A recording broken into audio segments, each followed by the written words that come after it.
Hey, Desiree. It's time for another Collection Connection, a game that's just an excuse to talk about records. On Monday, over on the Plastic Soundwave Cult, my brother Plastic Eric made a connection in the form of Elephant Stone, the self-titled sophomore album from Canadian indie rockers Elephant Stone. This was a new band for me, so I gave it a listen, and I'll tell you what I thought about it.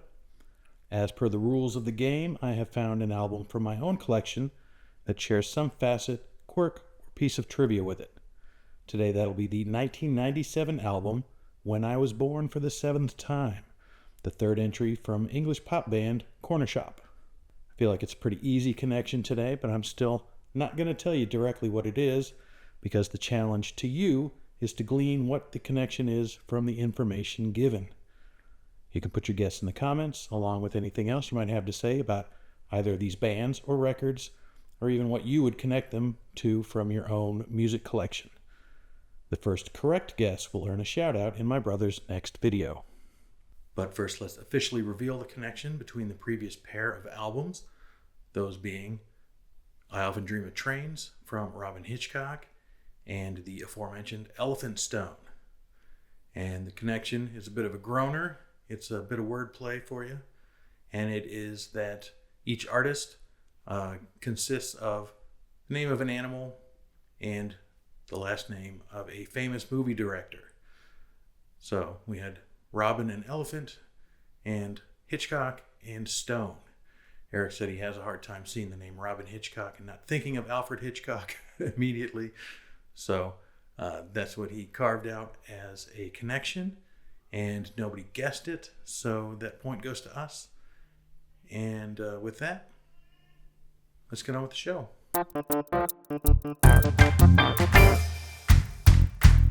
So as you can see, we're in a little bit of a different location here today because it's Rosh Hashanah, and I was not aware that my kid was going to be home from school today until late last night. And so they're on a Zoom call being very loud, so I moved to a different room in the house, and let's see how much this throws me off my game. I'm not used to doing this seated, so we'll see how it goes. So Eric did play Elephant Stone, which, again, I hadn't heard of, and perhaps it's unsurprising given his description of having heard them while listening to a homework album. He wasn't sure which album it was, but his homework albums are albums that I have played on the Collection Connection that he is unfamiliar with, so he has to listen to them as a form of homework research for his own, next upcoming video. And so the fact that this played whatever algorithmically, music genome wise, whatever it is, that Elephant Stone came on the heels of whatever it was, and I thought maybe it might have been Real Estate, because the vocals kind of have this breezy quality to them that make me think of Real Estate, but I haven't played Real Estate according to our database, so I'm not sure what the album would have been that it came from, but they do make me think of Real Estate in that way. Kind of good pop song. Real Estate is maybe more 70s inspired, and Elephant Stone feels a little more 80s inspired to me. But the bottom line is, I enjoyed it. I could see easily picking up this album. I liked it from the first song that played.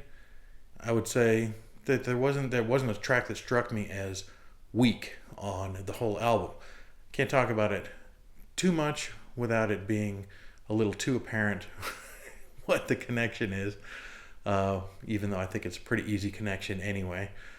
But suffice to say, I could easily see buying this album. It was a good one. I enjoyed it. I listened to it a couple of times, and yeah, it makes me think of some of the things that I had bought from the 2010s, not necessarily sounding like, but bands like Generationals and Temples a little bit, that kind of bands from nowhere that harken a little bit to earlier times, but really they're just making solid pop songs, and solid pop songs are my groove. So yeah, I would love to listen to more from them, and maybe have discovered a new group thanks to Eric. So as far as a connection, I have gone with When I Was Born for the Seventh Time. This is a lot further than I usually am away. By Corner Shop from 1997. This is a British band, and this is the only thing that I ever got from them. And it was the only real noise that they ever made in the US. The single, Brimful of Asha, was something that caught my ear. I still think it's a fantastic single.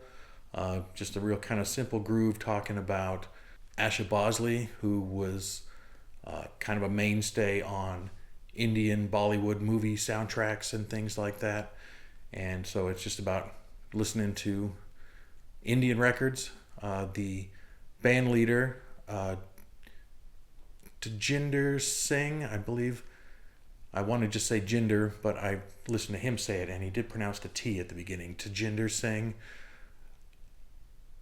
was born and raised in England. I think was born in Wolverhampton, and by the time of forming Corner Shop, he was living in Leicester, and his brother, I think, was in the initial incarnation of the band, but more just kind of became a band. But he does have Indian roots and brings in Indian instrumentation and sounds into the music of Corner Shop.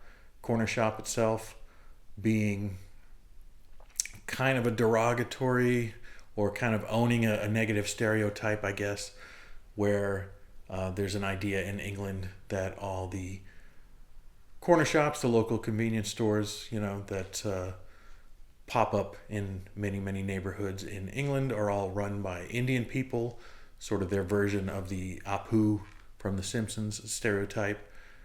And so that is them kind of grabbing that term for themselves, even though I think ultimately Tajinder is the only one who is actually Indian in the band, although I'm not positive on that. But what I didn't know about the album is that in England it had an entirely different cover, which was interesting to me. I had no idea about that before today, and it seems like the American version of the cover art is sort of a continuation of a theme from their first album, Woman's Gotta Have It. And it feels like the same model, same kind of art style and everything. And even then, that album also had a completely different cover in England. And with that one, I can see why they changed it. I don't think that is much to look at. And I say England is kind of Europe. Like Europe, for both of these two albums at least, had one cover, and everywhere else in the world, it seemed, had the alternate cover. So I guess because they are in the UK, I feel like that is probably the official album cover, even though I'm showing the one that I'm more familiar with, and I think maybe is better. As far as the album itself, it's interesting, talking about Brimful of Asha, that it was a number one hit in England, but the version that hit number one in England was a remix by Norman Cook, i.e. Fatboy Slim, aka I'm using my IEs and EGs and EKGs and MIAs and stuff all wrong here, but I know him best as Norman Cook from the House Martins, but he became famous as a DJ, did kind of remixes under the name Fatboy Slim, put out his own material. He did a remix of Brimful of Asha that went to number one in England that I had never heard before I kind of did my research here in the last couple of days. It sounds, if I heard the proper version, it's quite a bit faster. It's sped up from the original album version. And so I think a lot of people in England were a little disillusioned with the album version because it was not the single that they were familiar with. But I'm familiar with the album version, so I had the exact opposite reaction to it. The Norman Cook remix sounds a little weird to me and sped up, and so even the voices are higher. It's just like the whole thing is a little bit faster, in addition to the looping and whatever DJ effects that he put on it. Yeah, that was an interesting bit on Brimful of Asha, but it was the album version and not that Norman Cook version that was released as a single here and was the only really noise that they made here, I think, ever in their whole career. And my personal reaction to this album was enough to keep me from searching out more on them. The songs I like quite a bit. It opens up with Sleep on the Left Side, which I think is a great song. And there's a track called Good Shit that I think is a good song, as well as a Punjabi cover of the Beatles' Norwegian Wood that closes the album, which is interesting. Good to Be on the Road Back Home, good song. My problem with it is, as an album, and we've encountered some of these before on the Collection Connection, and they bother me as albums, is it feels like a lot of the tracks are sort of half-baked ideas.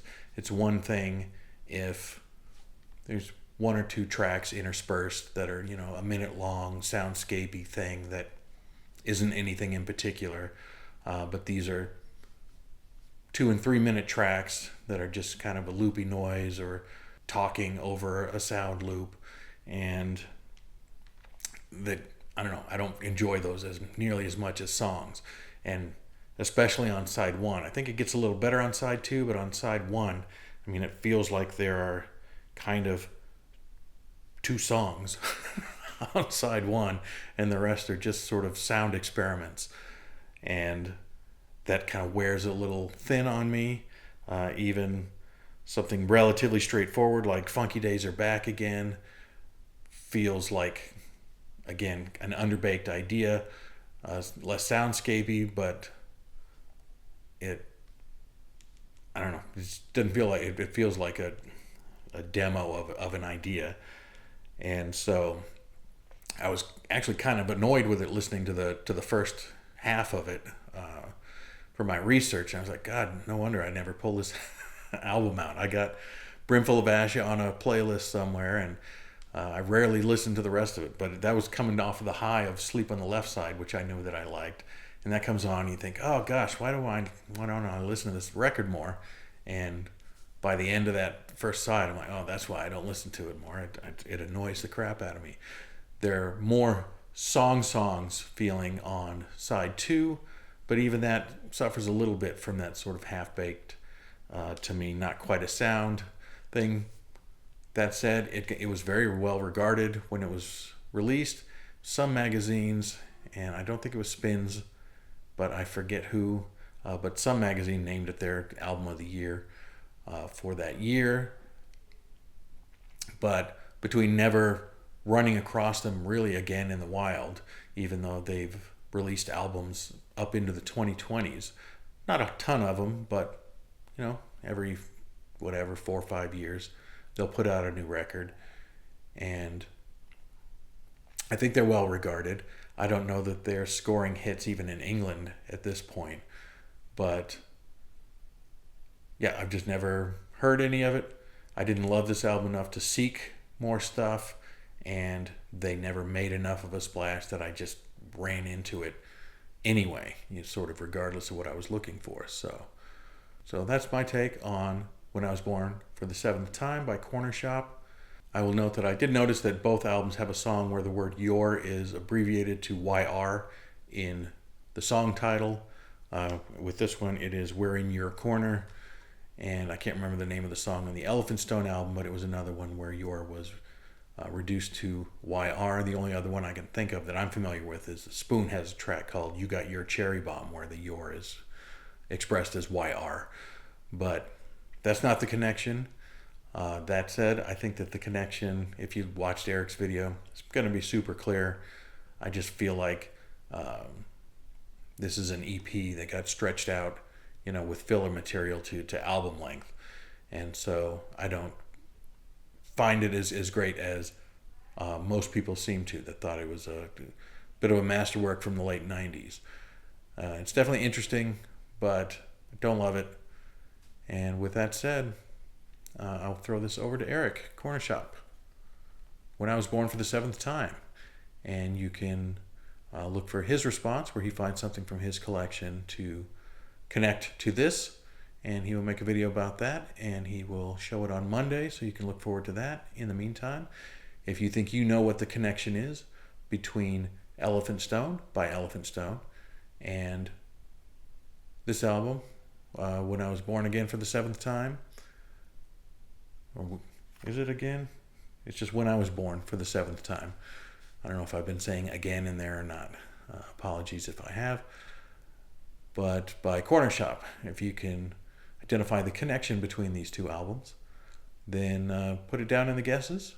And if you want to defend Corner Shop or tell me about a different Elephant Stone album that you know is really good, feel free to do that as well. Engage if you don't want to play, but if you do want to play and you make a guess and it's the right guess, Eric will give you a shout out in that video on Monday. So with that, I think I've said everything I got, so I thank you for watching. Bye-bye.